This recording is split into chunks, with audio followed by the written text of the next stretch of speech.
Once upon a time, there was a faraway land up in the clouds.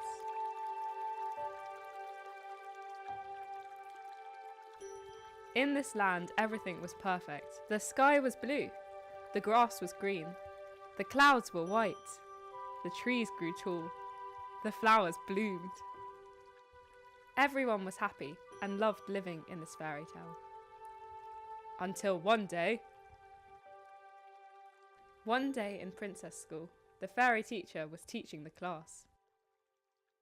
Now remember, girls, when you leave this summer, you must stick to the rules for a prince to fall in love and marry you. Rule number 1, you must be nice and polite. Rule number 2, you must always smile.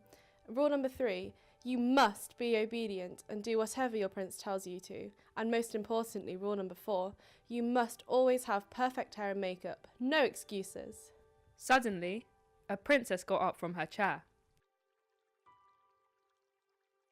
But miss, what if I don't want to be married to a prince? She exclaimed as the class was silenced with shock. The teacher replied, You must be married to a prince if you want to stay in this perfect land. The princess continued to argue. What if I don't want to stay here? What if this land isn't actually perfect? After all, there's a whole world to see and we're just a drop in the ocean. The class was stifled and the princess was sent home.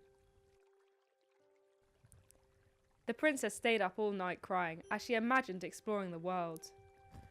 Later that night, the princess ran away from her home, ran away from this perfect land. The princess slid down the curly slide to get down from the clouds of her land. The princess then got on a boat which sailed across the sea.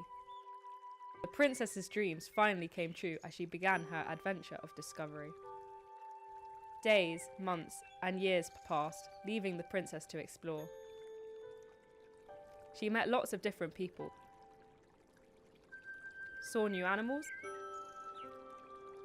ate new food.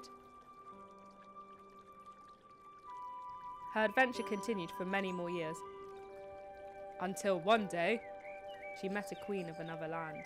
The queen asked her, But where is your home? Do you not miss your family and friends? This made the princess upset as she remembered her old home and wanted to return. The princess decided to go back to her perfect land to share all of her stories with the people of the land. The princess got the next boat she could. The boat sailed her back across the sea. She then hopped onto a hot air balloon, which took her up through the clouds and to the gates of her home. When the people of the land heard about the princess's story, they were very excited. So, the princess began teaching at the school. The princess taught the other princesses to be adventurous, brave, daring, ambitious, and unique. The perfect land was even more perfect.